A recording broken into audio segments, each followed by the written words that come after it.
Hey, with the start of the new year and a lot of you lovely lot getting your new quests for Christmas, I think it's a good time to give you guys my top 10 games for the MetaQuest system. I've been playing Quest since the launch of the Quest 1, and I'm pretty sure I've played every game worth playing, so some are old, some are new, but one thing's for sure, they're all golden picks.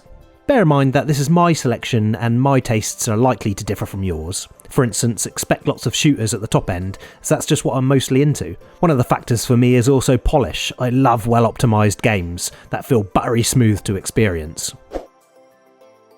Alright, number 10. I think this was the first Evergreen game I played, with an Evergreen game being a game that has such great replayability that it's the game you keep coming back to in between those bigger releases. It's evergreen games like this that VR really needs right now, and you can't do much better than Saints and Sinners Chapter 1. The game has you going out into smaller open world levels, a pattern quite common in VR games these days, to kill the living dead while looting for more resources for your base, so you can upgrade your character and have a better chance of surviving on the next day. On top of this fantastically addictive game loop, there is also a fantastic story woven in, so double bubble, the game's a must play. The guns feel great, melee is solid, zombies are scary, and the survival mechanics top notch. I recommend Chapter 1 as Chapter 2 feels more like a DLC, but unfortunately it introduces a handful of bugs which ruin the experience for me. When Alien Isolation came out, it was a huge hit with its truly scary alien AI gameplay mechanics. Jurassic Park Aftermath takes a lot of cues from Alien Isolation and puts it in a Jurassic Park setting. Although the setting paired with those cel-shaded graphics aren't particularly scary looking, the same fear is successfully distilled when shit hits the fan and a raptor is on your tail. Definitely pick up both parts 1 and part 2 for the full complete experience. The game has top tier voice work, narrated by Laura Bailey for any Critical Role fans out there, and BD Wong reprises this role as Dr. Henry Wu. Actually, they can't breed in the wild. Population control is one of our security precautions. It's really great stuff. I said at the start of this video that I love well-optimised games. Well, from the launch of this title, Breachers has been one of the most solid shooting experiences you can have in VR, which is probably testament to the reason this game has always had a healthy number of players in its lobbies. It will continue to do so due to the recent work to make the game cross-compatible with other VR systems. The game takes a lot of cues from Rainbow Six Siege with its attack and defend style gameplay. There's loads of cool gadgets here that you have to purchase in a Counter-Strike currency system, where money is earned based on the previous round's performance. There's loads of guns and gadgets to purchase, such as surveillance drones, trip mines, door shields, and various types of grenades. If a run and gun multiplayer shooter is the type of game you're after, then you can't do much better than Breachers. This recent release was so highly anticipated as one of those very rare times that a big titan company like Ubisoft is jumping into VR with their biggest IP. Assassin's Creed Nexus didn't disappoint, and while the game is not a fully open world Assassin's Creed game that hits the highs of the series' best like Assassin's Creed Black Flag or Assassin's Creed Odyssey, what it does deliver in its own right is a very fun game. It has a solid story that is as good as any other in the series, and the Assassin's Creed style fluent movement has had an admirable adaptation into VR. I recently did a full review of the game on my channel, so if you're interested, check that one out. While I stand by everything I said in that review, in the end I gave it a 6 out of 10, but after playing it further I think I was a little harsh, and I think the game does deserve that 7 out of 10 slot. Are you looking to increase the comfort of your VR experience? Well, I've been using VR Cover facial interfaces since the launch of the Quest 1, so I would totally recommend the brand VR Cover. VR Cover are offering you guys 10% off any of their products with the code GooseyGoggles VR. Shop direct on their website using the links provided in the description, and chuck the code in at the checkout. It really helps out the channel. There isn't a better social experience in my opinion than Walkabout mini golf. Sometimes a social experience is best when the actual game isn't the most complex and it allows you to actually socialise with your buddies while doing light activities, such as Crazy Golf, which we have here. Walkabout mini golf fills that role the best out of any other game.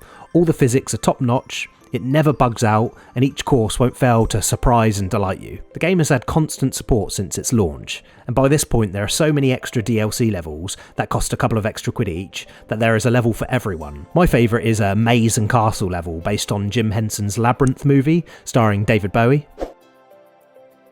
Adventure games aren't 2 to a dozen in VR, but from the small selection we have is Moss. Both Book 1 and Book 2 are some of the best storytelling on the system, with tons of wow moments. A lot of the time this game is compared to Zelda It actually isn't like that game at all, and I think a lot of people say that as they both have a fairy tale kind of story. In this game, you'll be taken on a linear story, going from beautiful diorama to diorama, combating the forces of the fire-breathing serpent Sarfog, and unlocking new swords, armour and abilities on the way. This is the best game to pick up first if you're brand new to VR, as this game takes the perspective sort of in the third person, and there's not much locomotion in the game from you, the player. It's great for building up those VR legs, and will do wonders to set you up for the next title you play when it comes to VR sickness. Ah yes, here we go, now we're getting into the good stuff. Asgard's Wrath 2 is brand new, but it's instantly made waves. This game is a huge, truly open world experience with hours and hours of content, possibly over 100 hours. The story continues on from the first title that was a PC VR exclusive, but don't fear, as the game does a great job to catch you up on all the story through the use of 3D cutscenes that you'll really feel a part of. There's awesome melee combat, crafting, min-maxing weapons and armour, loot to collect, huge boss battles that really show off how scale can be used to great effect in VR. It's truly a AAA experience in VR that, to be honest, I still haven't cracked the surface on. If you're a massive fan of the Elder Scrolls series, then you're going to want to pick up Asgard's Wrath 2 on the Meta system. Resident Evil 4 was one of the best entries to the franchise that released all the way back on the Nintendo GameCube. This game has been remade countless number of times, and the MetaQuest version might be the best of all, only competing with the brand new RE4 remake on PSVR 2. Even then, that entry is a third-person to VR conversion, with criticisms like the lack of interactable items, such as the keyboard keys when you save, or pulling a pin on the grenades, as a couple of examples. The Quest VR version might be the most faithful version. That's a truly solid, well-built game, and one of the best scary games in VR. It's a must-buy if you own a Quest, and the story will keep you going for a massive length of time. It's a really nice long story with a good variety of settings, and the enemies get crazier and crazier the more you get sucked in. All the way back at number 10 for Saints and Sinners, I spoke of evergreen games that keep you coming back well after the story is done, as they have such an addictive gameplay loop. Into the Radius is one of those games.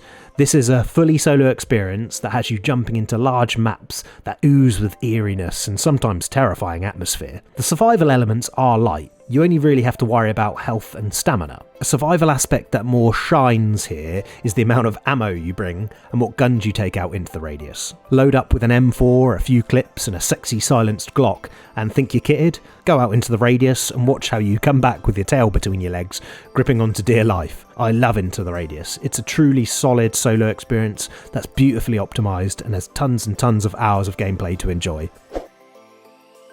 Finally, we're at number 1. Ghosts of Tabor isn't even a fully released title. At the time of this top 10, it's still in the App Lab. That didn't stop it winning VR Awards VR Game of the Year, and it certainly isn't going to stop me putting it under my number 1 slot for this list. Ghosts of Tabor is the ultimate evergreen title. I've clocked more hours in this game than any other VR game, and that's testament to its amazing gun mechanics, the addictive gameplay loop akin to the flat screen title Escape from Tarkov, and its really solid network code, as this is a multiplayer only game after all. That wasn't always the case. About a year ago, I released a video slamming the game when it transitioned from free open beta to paid alpha, when the game was a mess with bugs and network dropouts. Well, I'm so proud of the team at Combat Waffle for sticking to it and supporting the game non-stop.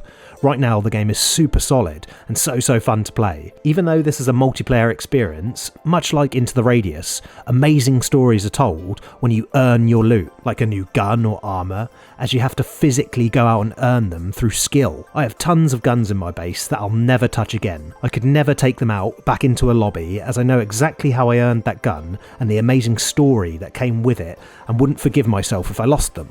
This game does have a bit of a learning curve, such as using a trigger pull to grip ammo magazines, and a normal grip for everything else, or the countless mechanics in the base for crafting health stims or ammo for your guns. Just stick to it and take one mechanic at a time, and I promise you'll not be able to stop coming back. Ghosts of Tabor, my well-deserved number 1. Here's a few honourable mentions that I couldn't justify putting on the list, but are some of my favourite games in VR, and are must pick-ups if you see them in the sale. Cosmodread is a roguelike game that's probably the scariest on the system. It's really solidly built, and you know what, might be the best roguelike on the Quest. Star Wars Galaxy's Edge is a fantastic, solidly built game, notice the trend there, that tells the story from a more scum and villainy perspective than that of the Jedi. Dungeons of Eternity is a new roguelike game that surprised everyone because of, again, how solid it is, the melee mechanics are great, and it's a really great multiplayer social roguelike, which is kind of rare. The Seventh Guest is a very cool puzzle game that I recently covered with a video with some first impressions. Check it out. Arizona Sunshine 2 is a great solid zombie shooter that was cut all a little bit too short by its not too long story. If the story was a bit longer, it would definitely make the list, I would have thought. As with all these honourable mentions, grab it if it's in the sale. Finally, I'll end on bait. I said your first game should be Moss. Well, my first game was actually bait fishing, as it's totally free. I remember the first time I got my Quest 1 and played bait, passing the headset around my family, seeing that VR honeymoon period shock on their faces, playing for the first time. It's actually a really solid fishing game with bright colours and charming levels. Worth picking up. Alrighty, that's my top 10 Quest games. Thanks for watching. See you later. Hey, today we got a special one. That's right, we're checking out Assassin's Creed Nexus on the MetaQuest 3.